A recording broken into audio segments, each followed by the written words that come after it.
En la actualidad nos encontramos con dos fenómenos que afectan a la gestión global de las migraciones. Por un lado, estamos ante un globalismo fronterizo, pues aunque la globalización en principio supone la puesta en marcha de procesos que erosionan la importancia política y económica de las fronteras nacionales, vemos que la eliminación de barreras en los procesos migratorios no solo no se está produciendo, sino que cada vez hay más países que están erigiendo muros, levantando vallas o reforzando fronteras con artefactos tecnológicos de última generación.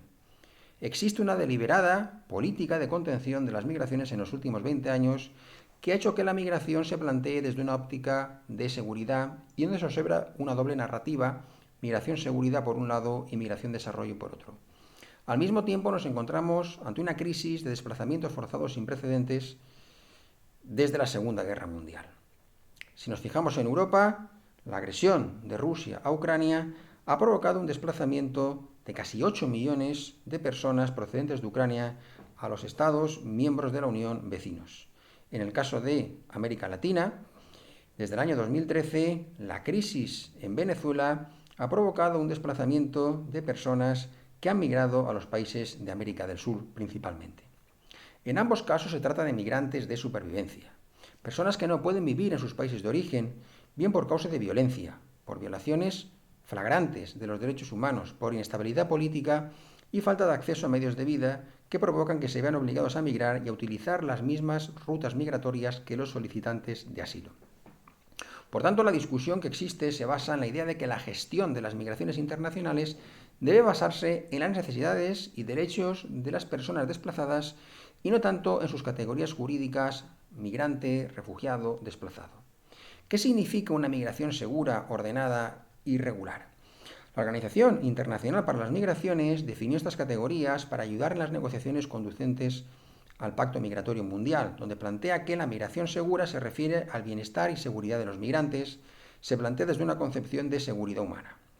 La migración ordenada se refiere al desplazamiento de una persona de acuerdo a las leyes y reglamentos que rigen la entrada y el tránsito en el país de acogida. Se relaciona con el derecho del Estado a regular la entrada de nacionales de terceros estados, desde una perspectiva de seguridad nacional, mientras que la migración regular se refiere a que la migración se haga a través de canales reconocidos y autorizados. Tanto en el Pacto Migratorio Mundial como en los Objetivos de Desarrollo Sostenible vamos a encontrar un equilibrio entre esas tres ideas.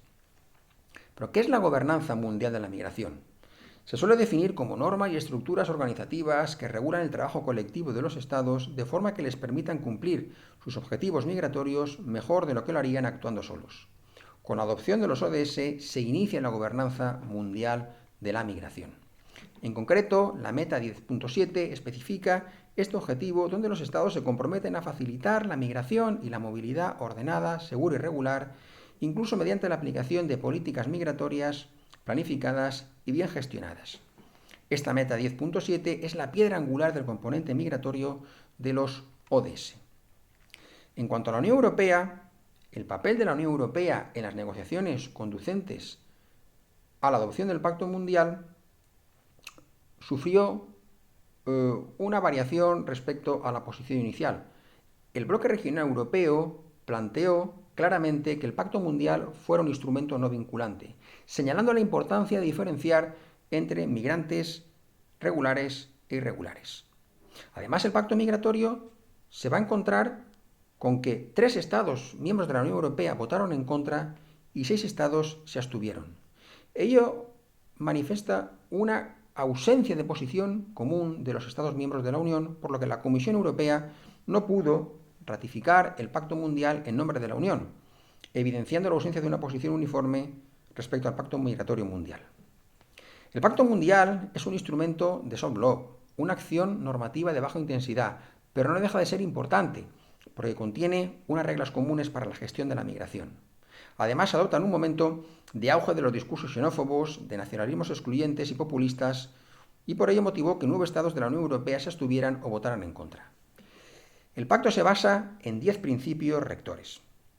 Centrarse en las personas, cooperación internacional, soberanía nacional, Estado de Derecho y garantías procesales, desarrollo sostenible, derechos humanos, perspectiva de género, perspectiva infantil, pangubernamental y enfoque pansocial. La respuesta europea al Pacto Migratorio Mundial fue la adopción del Pacto Europeo sobre Migración y Asilo, adoptado en 2020. Sin embargo, el Pacto Europeo no responde a la brújula marcada por el Pacto Migratorio Mundial. Pues mientras el Pacto Mundial plantea la solidaridad internacional y un marco de gobernanza global, el Pacto Europeo solo plantea un marco de gobernanza regional. Además, se considera un pacto basado en el retorno y no en la idea de los derechos humanos de los migrantes. Tampoco hay un equilibrio entre seguridad humana y seguridad nacional, y se centra en la idea de soberanía de los Estados.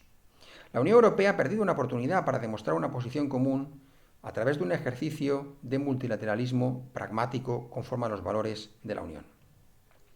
En el caso de América Latina y el Caribe, el Pacto Mundial ha señalado la importancia de los procesos consultivos regionales. En el caso de América Latina, entre esos procesos consultivos regionales se han destacado tendencias y patrones migratorios. En primer lugar, el incremento de la movilidad de los países del Triángulo Norte de Centroamérica hacia Estados Unidos. En segundo lugar, la migración venezolana hacia América del Sur. Y en tercer lugar, la migración haitiana hacia esta subregión.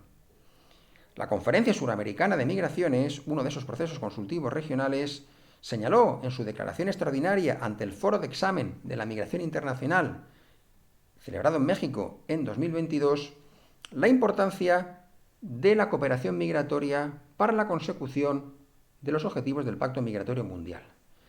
Asimismo, la Comisión Económica para América Latina, la CEPAL, ha puesto de relevancia la importancia de los migrantes y sus efectos para el crecimiento y desarrollo sostenible, así como la importancia de las remesas, el trabajo decente y la inclusión de los migrantes. Asimismo, no cabe pasar por alto la importancia de los acuerdos comerciales regionales para la protección de los trabajadores migrantes, por ejemplo, para promover la protección social y la portabilidad de los derechos de los migrantes. En definitiva, el Pacto Migratorio Mundial es un instrumento adecuado para la gestión eficiente de la gobernanza migratoria y a tal fin fortalecer las contribuciones de los migrantes al desarrollo sostenible mediante la cooperación, en coherencia con los ODS. Aunque la Unión Europea perdió una oportunidad para demostrar la posición común a través de un multilateralismo pragmático, existe todavía la posibilidad de relanzar la cooperación migratoria entre la Unión Europea y América Latina, pues en el segundo semestre de 2023, bajo la presidencia española, se celebrará la Cumbre Unión Europea-Comunidad de Estados Latinoamericanos y Caribeños, en la que una de las prioridades de la agenda birregional debe ser la aplicación de medidas concretas para la aplicación de los compromisos del Pacto Mundial sobre la Migración.